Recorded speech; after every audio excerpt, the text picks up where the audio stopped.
Hello, this is Thomas Übernight of Red Hat CRM, and this seems to be the week of the snap analysis. This time, I'm talking about the SAP earnings report for fiscal year 2021, and of course, with that, the quarter 4 of 2021. What's the news? So today, SAP formally announced their numbers that they have been pre-announcing a week ago. They announced that their overall software and cloud revenue is up by 5% year over year and 6% in the quarter. Cloud revenue up 19 and 28% respectively, which is a good number. What is also evident is that RISE with SAP is a key growth driver for the success of SAP HANA Cloud, with a growth of 46% or 61, within the Q4 year over year, of course, resulting in more than 18,800 customers, which is a quarter-over-quarter growth of around 1,300.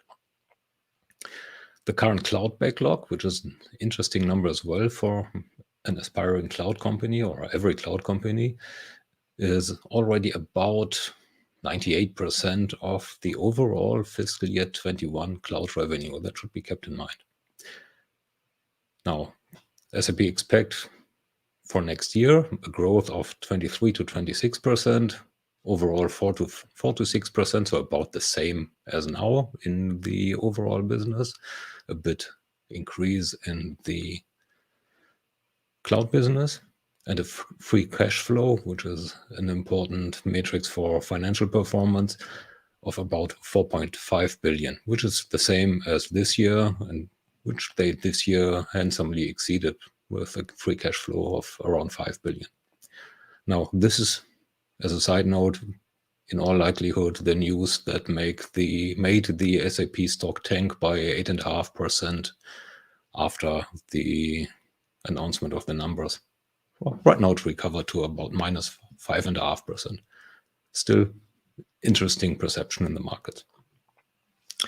Looking at that with tiles that directly come from SAP and translated to dollars, we see that we are having quite handsome numbers for the quarter as well as for the year. And if you're doing the math, you are seeing that the quarter numbers in general are a bit more or more than 1/4 of the year numbers. So there is some impression of acceleration. Looking at this from a contextual point of view, of course, SAP is one of the 4 big CX players. The other 3 ones are Microsoft, Oracle, and Salesforce. In contrast to especially Salesforce, and I'll refer to Salesforce mostly from now on, SAP defines CX as a market that is not only front office. So CX is a part of the overall business, not only what is customer facing. This is quite a distinction from what a sales and service orientated vendor needs to say, of course. Now, putting SAP's numbers into context, Salesforce in November reported a growth of 26% for the quarter. Microsoft just reported a Dynamics 365 revenue growth of 44% for the quarter, not for the year. So, which basically means that, coming to that later, getting into that from a regional point of view, we see that compared to Salesforce, again, the last numbers that Salesforce reported, the SAP growth is across the board smaller and considerably smaller than what Salesforce reports as cloud growth, right? Looking at it from a slightly different angle, the cloud backlog, the current cloud backlog, which is roughly equivalent to what Salesforce names the remaining performance obligation. This one grows significantly faster for SAP than for Salesforce. On the other hand, Salesforce has quite a significant head start there with 36 billion as opposed to a bit more than 10 billion US dollars. So it's 3.5 times.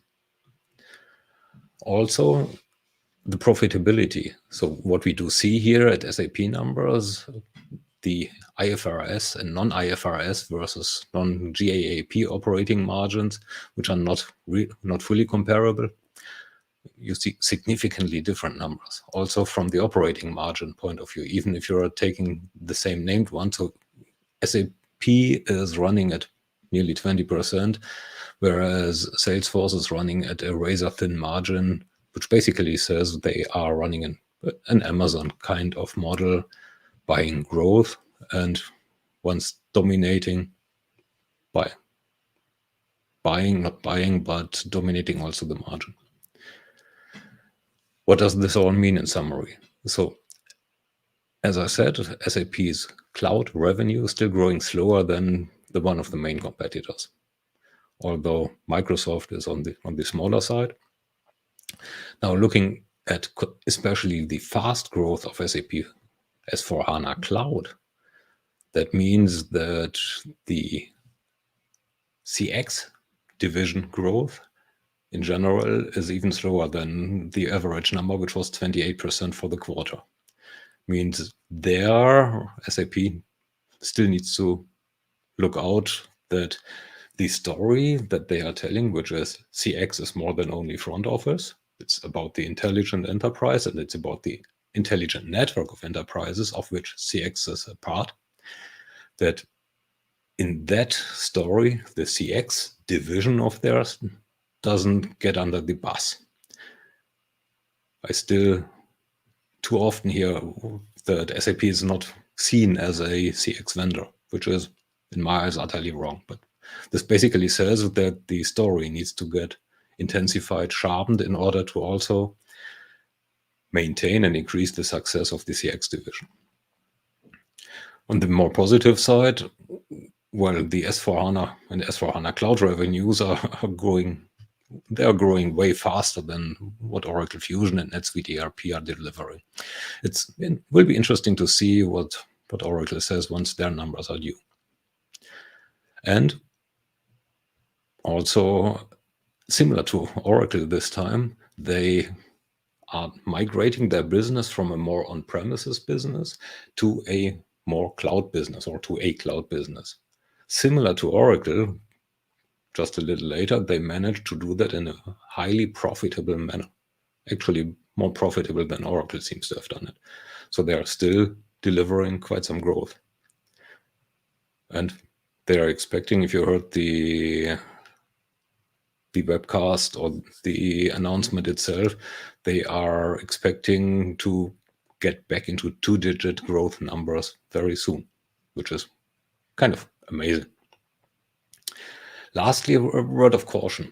So if I'm looking at the current reliance on hyperscalers, I'm reminded of the early 2000s, end of last century, when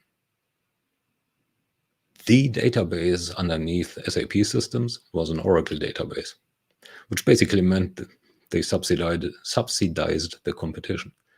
This is pretty much the same with the hyperscalers right now, as well as with MS Office when we are looking at the conversational enterprise. The conversational enterprise for SAP right now is driven mainly by Teams. And in both situations, hyperscalers as well as Teams, conversational enterprise, or even a Slack integration, we subsidize the competition.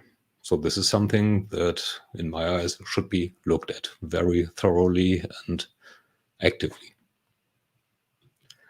Thanks for your interest, and I'm looking forward to the next iteration of my Snap analysis. See you next time.